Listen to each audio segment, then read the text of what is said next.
श्री दादाजी भुसे साहेब, येथे उपस्थित सर्व मान्यवर, आज मला खरं जॉईन होऊन म्हणजे जिल्हा परिषद शिक्षक म्हणून जॉईन होऊन फक्त 10 महिने झाले.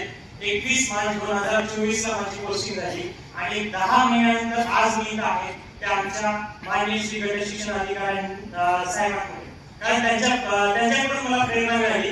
कारण प्रत्येक अनुभव शिक्षकाला लिहित वेळ आहे. जेव्हा मी जॉईन झालो तेव्हा जे गाव होतं ते एकंबारी गाव एकदम जंगलामध्ये आहे. चारही बाजूने जंगल आहे. तिथले जे नागरिक आहेत त्यांचा मुख्य व्यवसाय हा शेती आणि शेतमजुरी आहे.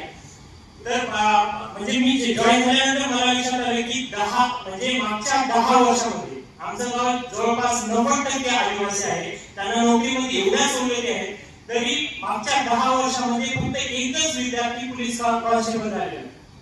मग मला वाटले की यावर काहीतरी उपाय करावा लागेल. मग मी आमचे गट शिक्षण अधिकारी माननीय श्री दर्शनवार साहेबांना भेटलो आणि त्यांच्या सल्ला मसलतीनंतर आम्ही एक उपक्रम चालू केला गुणवत्तेच्या उपक्रमाच्या अंतर्गत. आता सर्वात महत्त्वाचं म्हणजे आजकाल प्रत्येकाला असं वाटतं की काहीही करून आपल्याला युट्यूबवर किंवा इंस्टाग्रामवर यायला पाहिजे, म्हणजे प्रसिद्धी मिळाली पाहिजे. मग त्याचाच उपयोग करून मला लक्षात आलं की आपण आपल्या विद्यार्थ्यांची प्रश्न मंजुषा घ्यायची आणि त्यांचे व्हिडिओ युट्यूबवर आणि इंस्टाग्रामवर अपलोड करायचे. आणि जेव्हा मी पहिल्या विद्यार्थ्यांचा युट्यूब आणि इंस्टाग्रामवर व्हिडिओ अपलोड केला त्यावेळेस मला असं जाणवलं की विद्यार्थी पुरुष, पालक पुरुष आणि ते पालक त्यांच्या नातेवाईकांना व्हिडिओ पाठवत होते. ते नातेवाईक फोन करत होते. त्याच्यामुळं म्हणजे ही बाब सगळ्या शाळेमध्ये पसरली. त्याच्यामुळं एक चढावड लागली की माझा व्हिडिओ काढायचा. तर आमचा एक विद्यार्थी आहे जो व्हिडिओ म्हणजे आतापर्यंत युट्यूबवर मी जवळपास 200 व्हिडिओ अपलोड केले. त्या 200 व्हिडिओला जवळपास 4 कोटी 20 लाख लोकांनी बघितलेले आहे. इंस्टाग्रामवर फक्त 50 व्हिडिओ टाकले. त्या 50 व्हिडिओला जवळपास 1.5 कोटी लोकांनी बघितले. त्याच्यापैकी एक व्हिडिओ सर्वात जास्त फेमस झाला. 120 तालुके एकाच व्हिडिओमध्ये. विदर्भात एकूण किती जिल्हे येतात? विदर्भात एकूण किती तालुके येतात?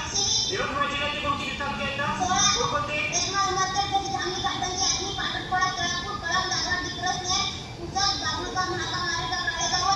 चंद्रपूर जिल्ह्यात एकूण किती तालुके येतात? 15. कोणते? चंद्रपूर, कोरपणा, गडचिरोली, चिमूर, कीर्ती, नागपूर, पंढरपूर, बदलापूर, ब्रह्मपुरी, भद्रावती, मूळ, राजुरा, वरोरा, सावली, सिंधवानी. गडचिरोली जिल्ह्यात एकूण किती तालुके येतात? कोणते? गडचिरोली, आनेरी, आरमोरी, एटापल्ली, मुखेडा, कोरची, तामोशी, देसाईगंज, धानोरा, अमरागड, मुखेडा, शिवणचा. भंडारा जिल्ह्यात एकूण किती तालुके येतात? कोणते? भंडारा, कुंचल, पवनी, मोहाडी, लाखनी, लाखांदूर, साकोली. गोंदिया जिल्ह्यात एकूण किती तालुके येतात? 8. कोणते? गोंदिया, आकुनी, मोरगाव, आमगाव, तिरोडा, सालेकसा, देवळी. नागपूर जिल्ह्यात एकूण किती तालुके येतात? 14. कोणते? नागपूर शहर, नागपूर ग्रामीण, उमरेड, कालमेश्वर, काटोल, कामठी, कुही, नरखेड, पारसुणी, कुवापूर, मौदा, रामटेक, सावनेर, हिंगणा. वर्धा जिल्ह्यात एकूण किती तालुके येतात? 8. कोणते? वर्धा, आळंदी, आष्टी, कारंजा, खाडगे, देवळी, समुद्रपूर, शेलू, हिंगणघाट. अमरावती जिल्ह्यात एकूण किती तालुके येतात? 14. कोणते? अमरावती, अंजनगाव, अक्कलपूर, तानूर बाजार, तानूर रेल्वे, चिखलदरा, तिवसा, दर्यापूर, धामणगाव रेल्वे, धामणी, नागो, अकोला जिल्ह्यात एकूण किती तालुके येतात? 7. विदर्भातील 120 तालुके एकाच व्हिडिओमध्ये. तर या विद्यार्थ्याने 1.5 मिनिटामध्ये 120 तालुके सांगितले. म्हणजे त्यांनी तालुके असं सांगितले जसं आपण पाणी घटा प्यायला लागलो. म्हणजे त्याचा व्हिडिओ काढल्यानंतर मला म्हणजे मी आश्चर्यचकित झालो की म्हणजे हे काय चाललंय. आणि हा एकच विद्यार्थी नाही तर आमच्या इथला पहिलीचा विद्यार्थी लगातार 100 प्रश्नांची उत्तरे देतो सामान्यपणाची. पहिलीचे विद्यार्थी, दुसरीचे विद्यार्थी, आमचं युट्यूबवर चॅनल आहे माझे विद्यार्थी आणि मी. या चॅनलवर बरेच आहेत की अंगणवाडीची मुली आहे जी की तिच्या बहिणीसोबत येते. अंगणवाडीच्या मुलींनी खरं तर 30 प्रश्नांची उत्तर दिली, पण ते व्हिडिओ इथे अवेलेबल आहे. फक्त 10 प्रश्नांची उत्तर दिली त्यांनी. रक्तपेशी किती प्रकारचे असतात? कोणत्या प्रकारचे असतात? शरीरातील एकूण पेशींच्या प्रकारांची संख्या किती?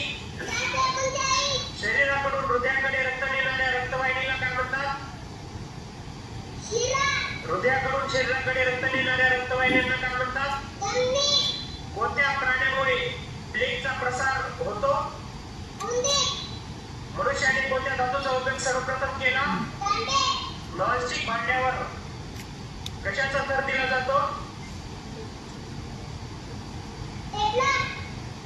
रक्तदाबाच्या विकारावर अत्यंत गुणकारी वनस्पती कोणती? तुझं नाव? इस्विलन्स गाव तालुका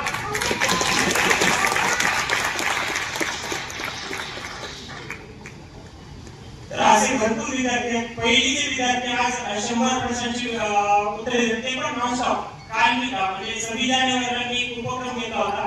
सर्व गावकऱ्यांच्या समोर 12 विद्यार्थ्यांनी लगातार 100 प्रश्नांची उत्तरे न अडकता न चुकता दिलेली आहेत. आणि असे जवळपास 30 ते 35 विद्यार्थ्यांचे व्हिडिओ युट्यूबवर अपलोडेड आहेत. माझी फक्त एवढीच इच्छा आहे की म्हणजे माझ्या विद्यार्थ्यांचे पालक जरी मजुरी करत असतील तरी काहीही झालं तरी मी माझ्या विद्यार्थ्यांना मजुरी करू देणार. एवढी वाईट अवस्था आहे साहेब. आज आपण मंगळावर घर बांधायचं स्वप्न बघतोय आणि आज आमच्या गावामध्ये जवळपास 90 म्हणजे गावाबद्दल कधी झालं थोडे एक वर्ष कारण ती परिस्थिती बघत नाही. 90% घरामध्ये आजही म्हणजे 90% घरं कुडाची आहेत. 90% घरामध्ये आजही सारवण होते. म्हणजे मी जेव्हा तिथं माझी जेव्हा अपॉइंटमेंट झाली तेव्हा मला म्हणजे एवढं वाईट वाटलं की म्हणजे आपल्या आसपास सुद्धा अशा पद्धतीची गाव आहेत. कारण मी ते गाव म्हणजे जेव्हा म्हणजे 20-25 वर्षाखाली ती गाव बघितलं होतं तशा पद्धतीचे आहे.